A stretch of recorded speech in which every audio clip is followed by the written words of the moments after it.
and I broke the bell. You already broke it? Sometimes it rings, and sometimes it doesn't. And when it doesn't, it's because you rang it too much. Correct. Or you're forgetting about, like, Christmas, Tom Hanks. True. Right? Polar Express. If you can't hear the bell, Christmas is no longer real. True. I cry every time. Well, the truth is, though, this year, the bell was actually in danger of not being heard this year because of COVID. Many people wondered, hey, was the bell going to be able to be rung? The bell has to be rung. Right. As far as I'm concerned. All right. Or else how would people know it's Christmas? Correct. You don't know it's Christmas unless you walk out of a grocery store and you hear.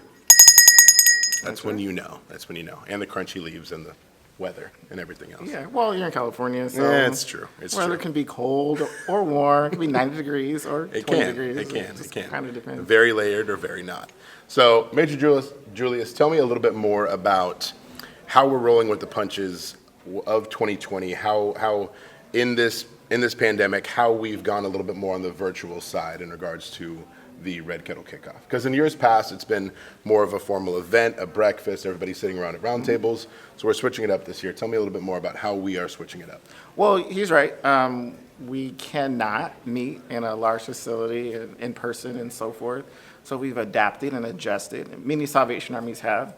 And we've come up with our own creative ways to raise money virtually, particularly with the Kettle Kickoff. And so this year, we decided to, instead of a 1-hour event, make it kind of like a week-long event. So there'll be multiple things happening this week. One of which we have some companies like Sapphire Marketing, as well as a few others, let's just say who are kind of doing a competition of their own. At their place of business, they have the Red Kettle. They're doing there's a virtual peer-to-peer kind of website that people can go to donate and so forth. So for 1 week, they're trying to collect as much money as they can for the Salvation Army. So a little competition. Have the goals from previous years, have they been adapted or changed with it being a little bit more virtual, or how are we rolling with those punches? Because the need doesn't change. The need is always there. The need has changed, but it's increased. Sure, absolutely. And so hence the goal, if anything, needs to at least remain the same. And so it has. Last year our goal was $50,000. We raised $46,000. And so as a board, we decided to keep it at 50 for this campaign. But for the season, the goal needs to be $300,000. Let's make it happen. Us, this is our bread and butter. This ensures that the Salvation Army is able to keep its doors open, whether it's a pandemic or not, whether there's a fire, earthquake, or, whatever, anything we can roll with the punches. California throws at us. Yes, and California is very good at that. It does. So What's been awesome for me to see in my now just over a year with the advisory board is how behind the scenes involved Salvation Army is with almost everything. When there was fires, it was not only ramping up the feeding of families locally, but the allocation of resources to the surrounding area, which is incredible. And you don't have to think back. It was only 2018 when we were dealing with all those fires in and around Chico and Paradise and Magalia, very much boots on ground. Correct. And now this year, with COVID on top of the fires, just watching how we, in our advisory board meetings, how we allocate the money that is coming in to best suit the need is incredible. So maybe speak to that real quick in regards to how we are best allocating some of those proceeds that come in. So we, the Salvation Army, we have a commitment to, as money is received, how the donor intends it to be spent, we spend it in that way. And so, for instance, with the wildfires, we have many individuals throughout our community who contributed to the wildfires, and we have a specific fund for not just disaster in general, but let's say for Camp Fire, for the Bear Fire. There's a fund specifically for those events. And we expense our assistance through those and so forth. Additionally, through COVID, this year with the response to the pandemic and the restrictions, all of us, including those who are homeless, were asked to shelter in place. And so in order for the homeless individuals to do that, we needed to bring food to them. And Correct. so we worked with the Sutter Yuba Homeless Consortium. We also worked with Yuba County Health and Human Services, Sutter County Health and Human Services, in order to deliver 3 meals a day, 7 days a week, during incredible. the months of March through July. And so 40,000 meals, 22,000 meals for the wildfires, and so forth. It's amazing what this little small army here in Yuba Sutter can do for the entire community. It's awesome. It's awesome, and it feels it's very special to be a part of.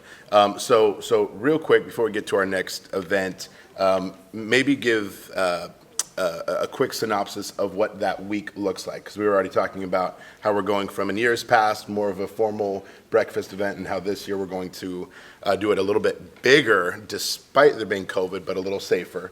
So tell me a little bit more about the day ofs and the ins and outs. So, like I said, we're doing the virtual kind of kettle race between companies, but then also on Wednesday, November 18th, what we're doing is that's kind of more of that's as in person as it's going to get. Let's just say that. Yeah, All right. yeah. First of all, we're going to be I'm really excited actually. We're going to be honoring the Sutter Yuba Homeless Consortium with the Spirit of Giving Award. This is given out every year to a company or individual who is philanthropic, but really not philanthropic just to the Salvation Army, but to the entire community. And the Sutter Yuba Homeless Consortium is one of those groups. Additionally, we are having a hero race, and this is where law enforcement, Marysville PD, Yuba City PD, Yuba County, Yuba and County Sutter Sheriff, County. and Sutter County Sheriff will come out, and they are going to compete to raise as much money as they can for the Salvation Army in 1 hour. Now, last year, they raised $12,000 in 90 seconds. Yeah, So imagine what it was they can awesome. do in an hour. Correct. And so sky's the limit, right? I mean, Yeah, it absolutely is. at least that's what we're hoping. Yeah. And then, of course, everyone wants to put something in their belly during the lunch hour. And so working with 4G Foundation, we are going to be hosting a tri-tip lunch, curbside tri-tip luncheon. And so for $20, you can get a tri-tip sandwich, some chips, a cookie, and a drink.